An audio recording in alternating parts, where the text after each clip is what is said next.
Hey guys, আকৌ এটা নতুন ভিডিঅ'লৈ আপোনালোকক সকলোকে স্বাগতম জনাইছোঁ।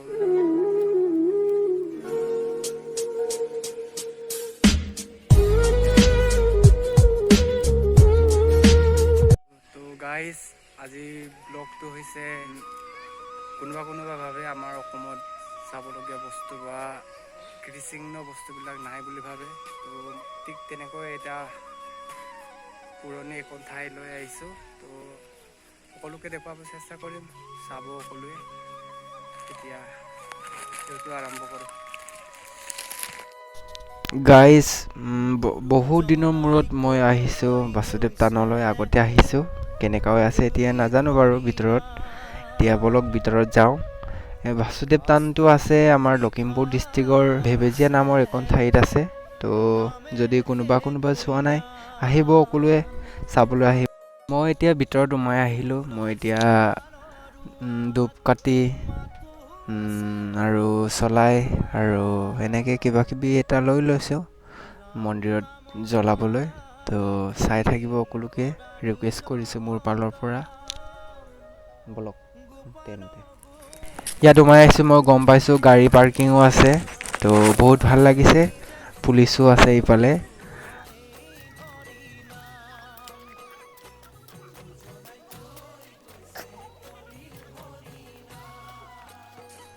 গাইজ, এই বাসুদেৱ থানত এক্সাম যোনসকলে দিব, সেইসকলে ইয়াত আশীৰ্বাদ ল'ব আহে আৰু বিভিন্ন ধৰণৰ নিজৰ উদ্দেশ্য লৈ কিনি আশীৰ্বাদ ল'ব আহে আৰু।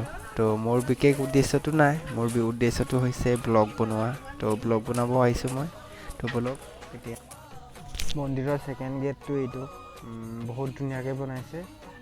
তো আপোনালোকে দেখিছে, কেনেকুৱা লাগিছে প্লিজ কমেণ্ট বক্সত জনাই দিব। এতিয়া সোমাই আহিলোঁ ভিতৰত। তো চাব সকলোৱে,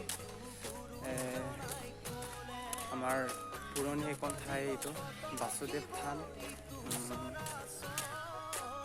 মনৰ বাঞ্ছা পূৰ্ণ হয় বোলে ইয়াত। अरे कहना क्या चाहते हो? আশীৰ্বাদ ল'লে।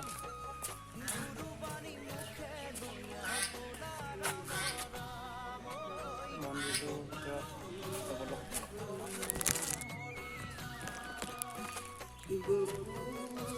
বাসুদেৱ থান বিশেষ এটা বহুত পুৰণি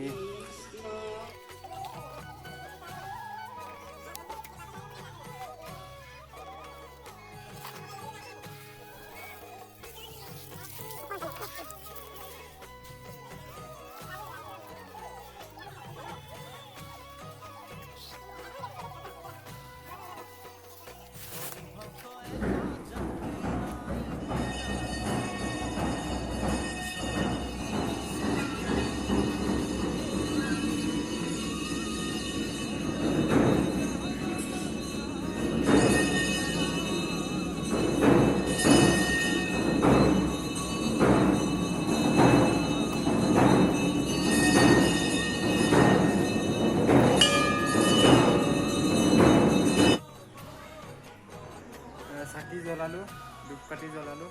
এতিয়া মন্দিৰৰ বেকগ্ৰাউণ্ড অকণমান দেখুৱাই দিম, চাব।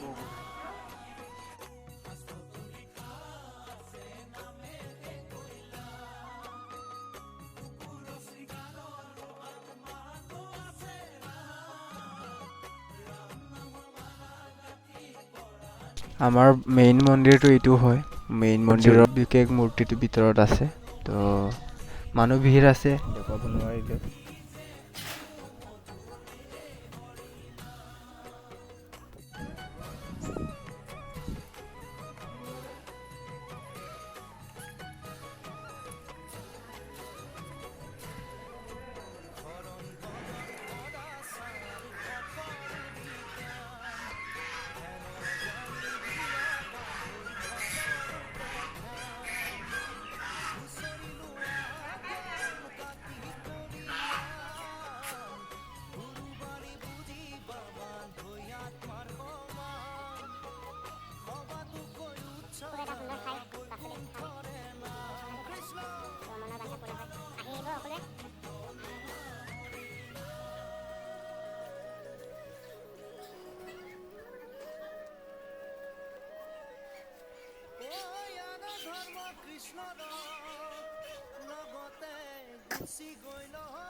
গাইজ ভিতৰত বহুত মানুহ ভিৰ, আশীৰ্বাদ লোৱা মানুহ ভিৰ হৈ আছে, বিশেষ ষ্টুডেণ্টে ভিৰ হৈ আছে। তো ভালকৈ দেখুৱাব নোৱাৰিলোঁ, নেক্সট টাইম ভালকৈ দেখুৱাম। মোৰ বাৰু প্লেনিঙো নাছিলে, বেংকত আহিছিলোঁ।